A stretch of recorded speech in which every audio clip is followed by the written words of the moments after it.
My wife cheated on me with my twin brother, and I found out after his death. Hey Reddit. This one's rough. I'm not sure if I want advice, revenge strategies, or just a place to throw this hellish story into the void. My name's Jake. I'm 35. I was married to Lauren, 34, for 8 years. We were the cliché suburban couple, a modest home in Oregon, 2 rescue dogs, a shared bank account, and friends who thought we were the stable ones. I thought so too. Now, the part that makes this extra twisted, I have an identical twin brother. His name was Evan. Yeah, was. He died 2 months ago in a car accident. I was the one who had to ID his body. That moment broke something in me. I thought that would be the lowest point in my life. Spoiler alert, it wasn't. Looking back now, I should have seen it. Lauren started being off. About a year ago, she got into this self-help phase. Self-discovery, she called it. Started dressing different, sex got weirder and then non-existent. I chalked it up to early midlife crisis stuff. I mean, people change, right? I never suspected she was sleeping with someone else. Let alone my brother. But the first seed of suspicion didn't come from her. It came from what Evan left behind. After Evan's funeral, I volunteered to help clean out his apartment. No one else wanted to, too painful, too fresh. I told myself I was being the responsible brother, the rock. Truth is, I needed to be there. Alone.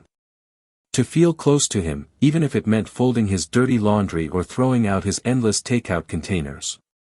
He'd always been the wild one. I was the stable guy with a mortgage, he was the guy who disappeared to Mexico with a waitress and returned with a sunburn and zero explanation. Among the mess, I found a locked drawer in his bedside table. Evan wasn't exactly known for his boundaries. Or his secrets. So yeah, I was curious. I picked the lock with a paperclip. Inside was a leather-bound journal and an envelope marked, "Don't read if you're Jake." I wish I hadn't. Most entries were his usual nonsense, sketches, half-baked ideas, random quotes, sex jokes. But then I found a series of entries dated about 6 months back. There were references to a woman. No name.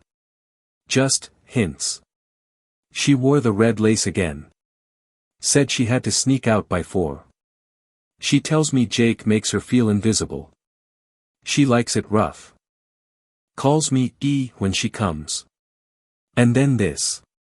She says she's scared I'll die before she can leave him. I said I'd wait. I'd wait forever. That was the first punch to the gut. But it got worse. Inside the envelope was a Polaroid. Grainy, slightly faded, but unmistakable. Evan lying shirtless in bed. Next to him, a woman facing away from the camera, her hair a messy halo. Her hand resting on his chest. And on her finger. My grandmother's wedding ring. The one I gave Lauren on our 5th anniversary. I felt like the floor dropped out from under me. I remember saying, out loud, no. No fucking way. But it was her. It was Lauren. My wife. I didn't confront Lauren right away. I couldn't. My brain was still in denial, trying to come up with some twisted, innocent explanation. Maybe it wasn't her. Maybe Evan was dating some other married woman. Maybe the ring was a coincidence. Maybe, bullshit, right? But your brain goes into self-protection mode when the truth is this ugly. So instead, I called someone who knew both of them. Tasha. Evan's on-again, off-again situationship. She and Lauren were casual friends too, the drinks and gossip type of friendship, not deep stuff. Still, I figured if anyone knew something, it'd be her. I asked her to meet me for coffee. I told her I had questions about Evan. That I was struggling. Which, technically, wasn't a lie. We met up at this quiet diner off 82nd. She showed up in oversized sunglasses, looking like she hadn't slept in days. She always had this sharp, sarcastic edge to her, but this time she looked soft. Worn. I cut the small talk fast. Was Evan sleeping with Lauren? I asked. She didn't blink. Instead, she let out this bitter little laugh, took a sip of her coffee, and said, "He told me he was in love with her." I stared. He said he wanted to be Jake. Not just look like you, but be you. Job, house, wife, the whole thing. You think this is the first time he's crossed a line like that? I felt something inside me rupture. I found his journal, I said. She nodded like she already knew. Figures. He never hid anything from you, did he? Except for this. Then she pulled out her phone. Scrolled. Turned the screen toward me. There they were. Evan and Lauren at some kind of dimly lit lounge. He was behind her, his hand on her lower back. She was in that red dress, the one she claimed was too small now. They weren't kissing, but they didn't need to be. Everything in that photo screamed intimacy. Taken 3 months ago, Tasha said. They were supposed to go away that weekend. She said she was visiting her sister. And just like that, my entire marriage snapped like a rotten branch. That night, I didn't sleep. Just laid in bed staring at the ceiling while Lauren snoozed next to me like nothing in her life was burning to the ground. I kept looking at her back, the way her hair draped over her shoulder, the way she curled up slightly toward my side of the bed. She looked peaceful. Content. Like someone who'd been screwing my brother and still had the nerve to sleep soundly in the bed I bought. At sunrise, I made coffee. Black. No cream. No sugar. Just rage in liquid form. I sat at the kitchen table, her phone beside me. She always left it charging in the kitchen overnight, the one mistake she didn't know she made. I wasn't sure what I was hoping to find. A text. A photo. An "I love you" sign with a goddamn heart emoji. What I found was worse. A hidden photo album in her phone. Password protected, but not beyond me. I guessed Ev 1234 on the second try. Boom. Full of photos. Not just one night, not just one mistake. Dozens. Hotel selfies. Her straddling Evan, both of them grinning like high schoolers ditching class. One picture burned itself into my memory, her in lingerie I'd never seen before, mouth open, biting his finger while he took the photo. And then, videos. Yeah. Videos. I won't describe them in detail. I wish I could erase them from my brain, but I can't. One of them had her saying, "I love it when you're rougher than Jake." That's when I lost it. I walked back into the bedroom, phone still in hand. She was just waking up, stretching like it was any normal Saturday morning. I threw the phone on the bed. "What the F***ck is this, Lauren?" She blinked at the screen, then looked at me. Didn't say anything at first. Just blank expression. Like her brain was buffering. Then she did what all guilty people do when caught. She lied. "Oh my God, that's not me." I laughed. Actually laughed. "You think I don't know what my wife looks like naked? You think I don't know my brother's voice?"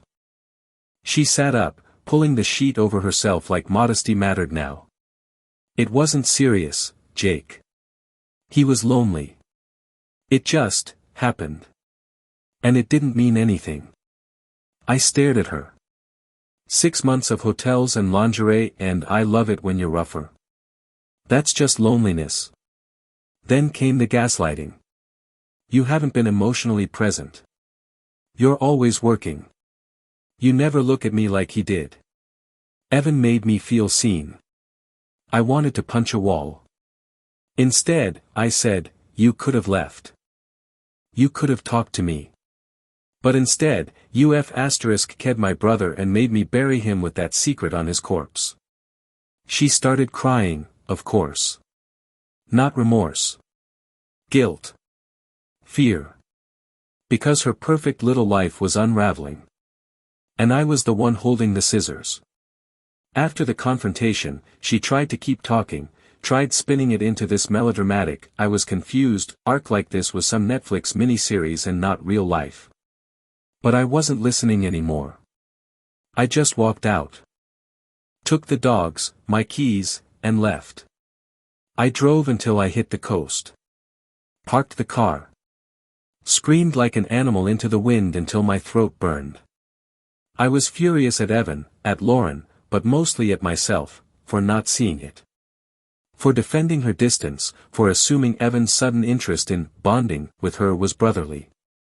I kept replaying those videos. Her moaning his name. The sound of my twin brother's voice saying filthy things to my wife like he was borrowing my life for fun. The betrayal wasn't just physical, it was existential. He had my face. He used my face to get into her pants. And she let him. So yeah. Revenge came to mind. Not the movie type where I go scorched earth and burn down her world, though I considered that too. I wanted her to feel the exact kind of helpless, nauseating exposure I felt when I saw those pictures. So I started planning. First step, collect everything. I backed up all the photos and videos to a secure folder. Made copies of Evan's journal entries, especially the part where he wrote, "She says she wants to leave Jake, but she's scared of being the villain." Guess what, Lauren? Surprise. Second step, lawyer up. Quietly. I didn't say a word to her. She kept texting while I was away, alternating between, "Can we talk?" and, "You're being cruel." She even tried calling me from a no-caller ID number, like that would trick me. I ignored her. She thought silence meant I was licking my wounds. She didn't know I was loading the gun. Not literally. I'm not that guy. But metaphorically. Yeah. I was about to flip the script. I called her best friend, Marissa.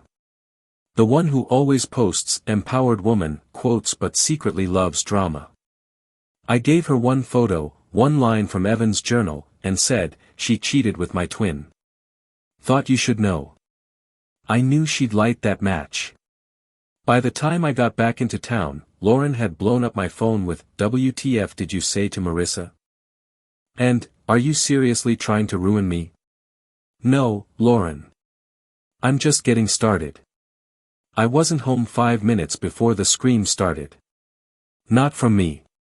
From her. She was pacing in the kitchen, phone in hand, eyes wild. I walked in with a grocery bag like I'd just come from Trader Joe's, calm as you please. She snapped her head toward me like she'd seen a ghost. "You told Marissa." I dropped the bag on the counter. I told the truth. She came at me like I'd set fire to her social life. "You're trying to ruin me." "She's telling everyone, Jake. Our friends. My co-workers. My sister."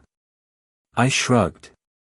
"You should have thought about that before you played Bedroom Olympics with my DNA clone." She had the audacity to cry again. Actual tears. "You're punishing me for something that's over. Evan's dead, Jake. What more do you want?" I looked her dead in the eye. "I want you to feel what I felt watching my wife suck off my twin brother on a goddamn iPhone screen." Silence. The color drained from her face. For a second, I thought she might faint. But no, Lauren's the kind of woman who always lands on her feet. Even if she's stepping on someone's neck to do it. Later that day, I heard from Marissa. Apparently, Lauren tried spinning the narrative hard, said Evan took advantage of her vulnerability, that she was grieving her emotional disconnect with me and fell into a dark place. But the receipts spoke louder than her lies. The video clips. The journal excerpts. The time-stamped hotel reservations under her email. I didn't even have to embellish. Just gave people the facts. Let her lies collapse under their own weight.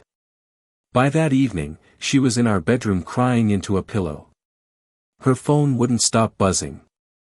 I sat in the living room sipping whiskey, watching reruns of The Office, and wondering when I'd stopped loving her. I think it happened somewhere between the video of her straddling Evan and the text she sent him saying, "Sometimes I forget you're not Jake, and I love that." Yeah. That'll kill the love real fast. The next morning, I called my lawyer. Lauren was still holed up in the bedroom, probably crafting another crocodile tear-filled apology or, more likely, trying to find a way to spin this into me being abusive or manipulative, her favorite word whenever someone told her no. My lawyer, Heather, shout out to Heather, absolute shark, had already drawn up the preliminary divorce papers. She emailed them to me with a note, "Just print and hand them over when you're ready. This is airtight." Oh, I was ready. That afternoon, I printed the papers, slid them into a red envelope, and left them on her pillow. On top, I placed her wedding ring. Not mine. Hers. I'd removed it from her jewelry drawer where she'd hidden it weeks ago, probably because she didn't want it clinking against Evan's headboard. She found it around 3 p.m. I know because she came storming into the living room like a tornado made of mascara and desperation. "What the hell is this?" she asked, waving the envelope like I hadn't seen her signature on the return address. I didn't even pause the show I was watching. "It's your exit. I figured you'd want one, since you already had a backup plan until he died." That hit her like a slap. Her mouth opened and closed, fish-like, before she snapped, "This is so King cold." I turned to her then. Calm. Ironic, even. You ked my brother, Lauren. In hotel rooms. In our house.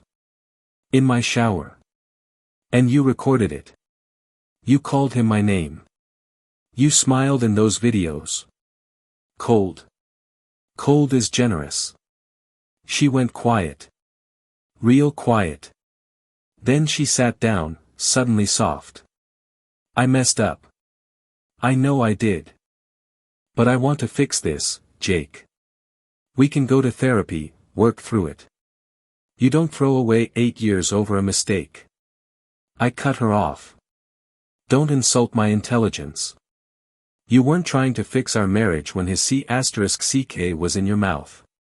That was the last real conversation we ever had." She left on a Thursday. I gave her until the end of the week to get her things. Told her I'd be working remotely and wouldn't be home. That was a lie, I just didn't want to see her touch anything else that used to belong to us.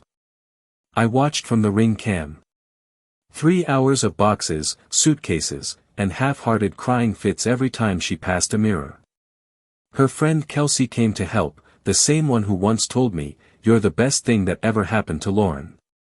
I guess people change their tunes when they're carrying your wife's sex toys out the front door. I'd packed her goodbye gift the night before. She had this obnoxious little memory box she kept under the bed, full of movie stubs, Polaroids, and love notes from our early days. She used to call it her "proof we were soulmates" box. Well, I gave it a makeover. At the bottom, under a fake bottom layer I glued in, I slid in a USB drive. Labeled it, Then Versus. Now. On it? Every video, photo, and journal page I'd collected. Evan's quotes, timestamps, the whole graphic mess. I taped a sticky note on top. "Your new boyfriend took a permanent vacation, so here's something to remember him by." You're welcome. Petty. Yeah. But satisfying. Incredibly. She never acknowledged it. Never texted. Never called. Just vanished from our home like a deleted file. I half expected a dramatic last-minute plea. Or at least a dramatic exit. But no, she left quiet. Maybe the shame finally caught up. Or maybe she was already crafting her next lie to someone else. I walked back into the house that evening, half expecting it to feel empty. It didn't. It felt clean. Quiet. Mine again. I stood in the middle of the living room, took a deep breath, and realized something insane. I wasn't sad. I was free. So, just when I thought I had reached the final level of betrayal and could start sweeping up the debris of my life, I got a message. From Evan's ex. Her name's Claire. They were together years ago, before Evan went full rogue. She moved to Chicago after they split, and I hadn't heard from her since. Her message came through Facebook, of all places. Short. Polite. Hey Jake. I just heard about Evan. I'm so sorry. I know things were complicated, but I have something you might want to know. Can we talk? I almost ignored it. I didn't want to dig up more skeletons. But curiosity. That bastard never sleeps. We had a Zoom call later that night. Claire looked older than I remembered, not in a bad way, just more grounded. Like life had already roughed her up a bit and she'd survived it. I'm not reaching out to stir the pot, she said. I just think you deserve the full truth. About Lauren. I nodded, bracing myself. She continued. Evan didn't just fall for Lauren in the last 6 months. He was obsessed with her back when you two started dating. Told me he'd lost the lottery to his own twin. I felt my stomach twist. He never got over it, she said. He told me he was going to wait. That one day you'd mess it up, and he'd be there to pick up the pieces. He always said you didn't deserve her. There it was. My brother, my own flesh and blood, had been planning this betrayal for years. Claire said she hadn't wanted to say anything before because she thought Evan was just talking trash. But when she heard about the accident, and then the rumors about Lauren, she figured it was time. Whatever else he was, Jake, he didn't see you as a brother. He saw you as competition. I sat there in stunned silence, thinking of all the Christmases, the birthdays, the brother bonding nights that now felt like camouflage. Evan wasn't just a cheater. He was the king saboteur. Claire ended the call with a strange kind of apology, not for Evan, but for not telling me sooner. I thanked her. And after the call ended, I sat there, staring at my reflection in the dark monitor, thinking.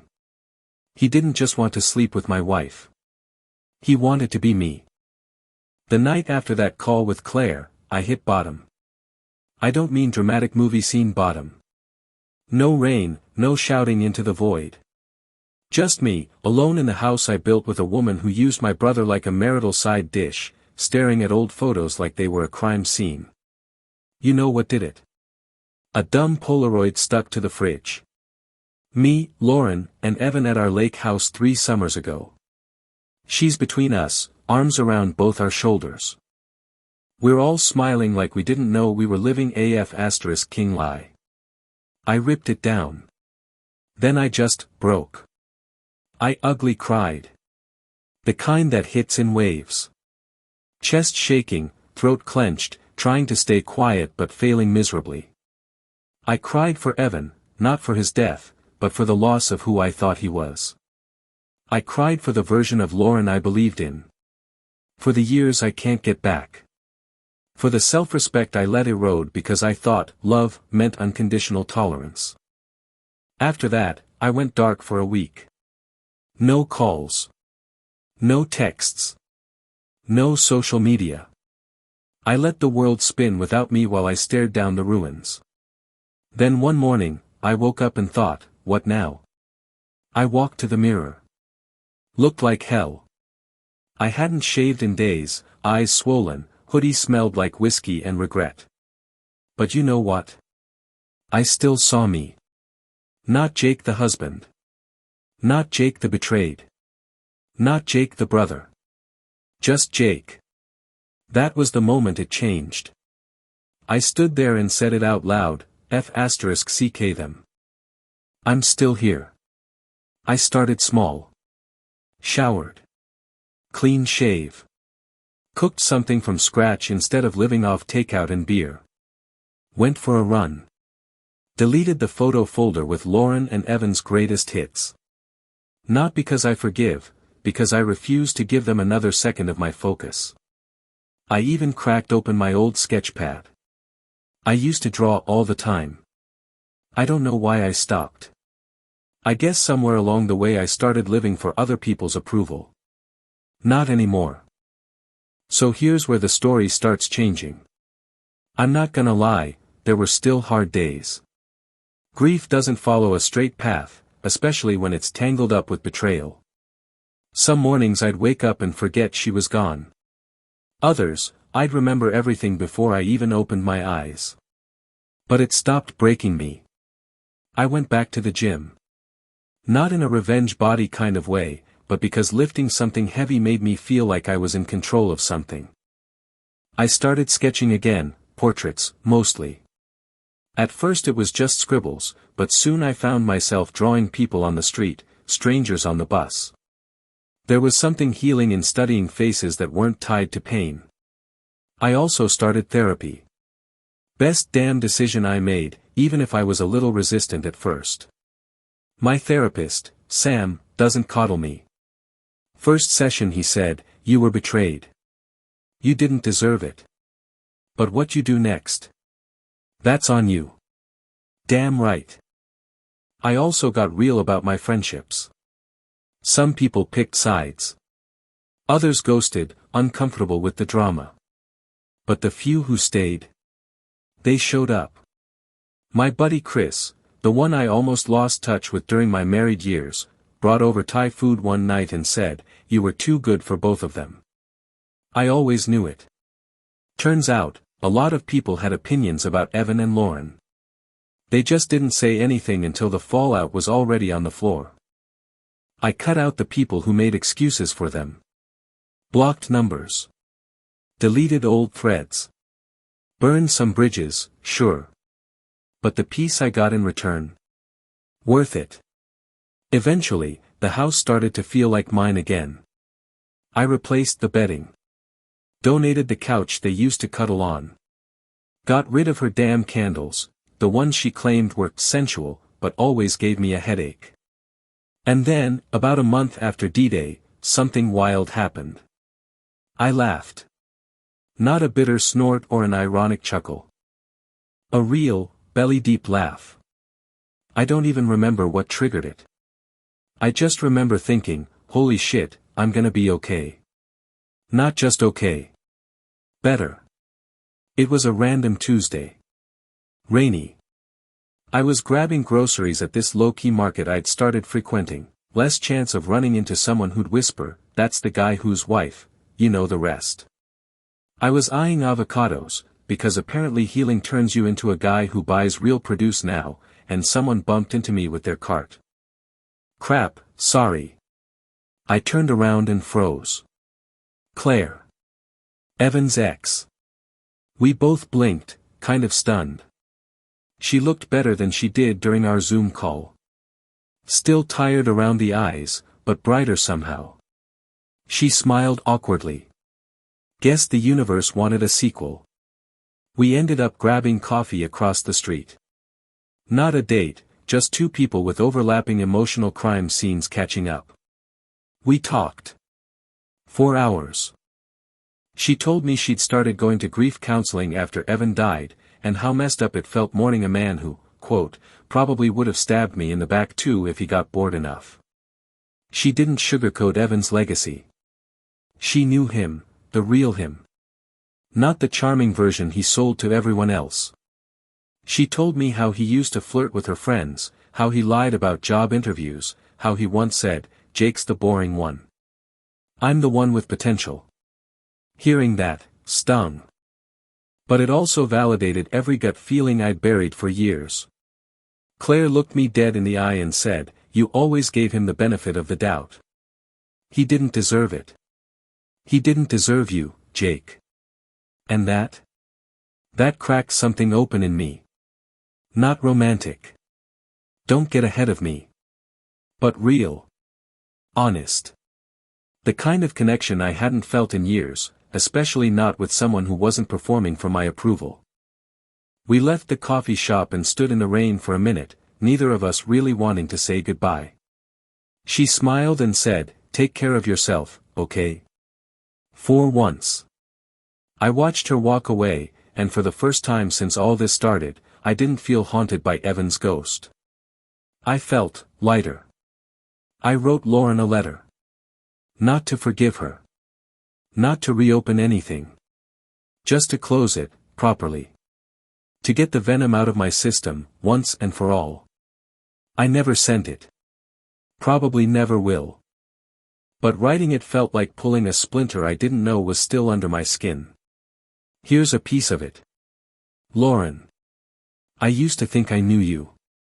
I memorized the way your nose crinkled when you laughed, the sound of your steps in the hallway, how you always ate your fries before your burger. I built a life around you. Defended you. Believed you. But now I realize, I didn't know you at all. I knew a version of you, the one you curated, the one that needed my loyalty but never returned it. You didn't just cheat on me. You stole years. You robbed me of my brother, long before the car crash. You let him turn my face into your fantasy and used mine as a shield. And the worst part? You looked me in the eyes every day while doing it. I don't hate you anymore. Hate takes energy. What I feel now is something else. Pity. Because you'll never find someone who loved you as unconditionally and as blindly as I did. And now, you never will again. I'm free. Don't write back. Jake *. I sealed the letter and tucked it into the back of my sketchbook. Not to revisit it, but as proof that I said what needed to be said, even if it was just to myself. Sometimes closure doesn't come from conversations or apologies. Sometimes, you just have to look at the wreckage, accept the fire, and walk away with the burns. Because healing isn't neat. It's messy. It stings. But eventually, the skin grows back stronger. A few weeks after writing that letter, I got a message from Claire. Simple. Casual. Hey, there's a gallery show downtown next Friday. Local artists. One of them teaches at my grief group. Thought of you. Want to come? I stared at it for a second, feeling that familiar weight in my chest. Not dread. Not grief. Just hesitation. Was I ready to be around people again? To look at art that wasn't made of pain? To talk to someone who knew my worst chapters and still saw me as someone worth texting? I said yes. The night of the show, I wore a dark button-up and jeans that didn't make me feel like I was trying too hard. When I got to the gallery, Claire was waiting near the entrance, holding 2 paper cups of cider and smiling like it was the most normal thing in the world. It wasn't a date. There were no expectations, no romantic tension, no awkward silences. Just ease. We wandered past sculptures and abstract canvases, some beautiful, some ridiculous. At one point, we passed this massive charcoal sketch, just a face. Tired eyes. Heavy mouth. Pain in every stroke. Claire stopped. That one looks like how I felt last year. I nodded. Yeah. Same. We didn't need to say more. At the end of the night, we hugged goodbye. Just a hug, warm, sincere. No promises, no weird tension. As I drove home, I realized something kind of important. Not everything has to be big or dramatic to matter. Some healing comes in quiet galleries, in shared glances, in cider sipped from a paper cup. It doesn't mean I'm in love or moving on in the way movies tell you to. It just means I'm living again. One honest moment at a time. So here we are. If you made it through this saga, the betrayal, the lies, the funeral, the videos, the rage, the therapy, the letters, the cider, thank you. I started this just to scream into the void, to get it out before it poisoned me. But writing it all down. It gave me perspective. Control. Peace, even. So what would I tell you, if you're in this place, raw, broken, confused, crying on your kitchen floor over someone who turned your life into a punchline? Here it is. 1. Believe what people show you, not just what they say. I ignored signs because I wanted to believe I was the exception. Spoiler, no one is. 2. Revenge is tempting. Hell, it's delicious. But it's not what saves you. It's a bridge. Cross it, then leave it behind. Don't live on that island. 3. Grieve the fantasy. That version of your partner you thought you had. Mourn them. They're dead. But you're not. 4. Therapy is not weakness. Vulnerability is not defeat. It's the real F***king strength. Let people in who don't need you to be fine. 5. Closure isn't always a conversation. Sometimes it's silence. And sometimes, it's a sketch, or a letter you never send. 6. Forgiveness is optional. You don't owe it to anyone. Not your spouse, not your sibling, not the ghost of who you used to be. And most of all, you're allowed to rebuild. Not because you're better off, not because you're resilient, not because it's what others expect, but because you want to live again. You're allowed to laugh. You're allowed to start over. You're allowed to be happy again, even if you were betrayed by someone who had your face and loved someone with your name. I'm Jake. And I'm still here. Not just surviving. Living. That's the story. Thanks for reading, Reddit. If even one of you needed to hear this, it was worth telling. I have many other stories. Go to my channel, subscribe so you don't lose us. Give me a thumbs up.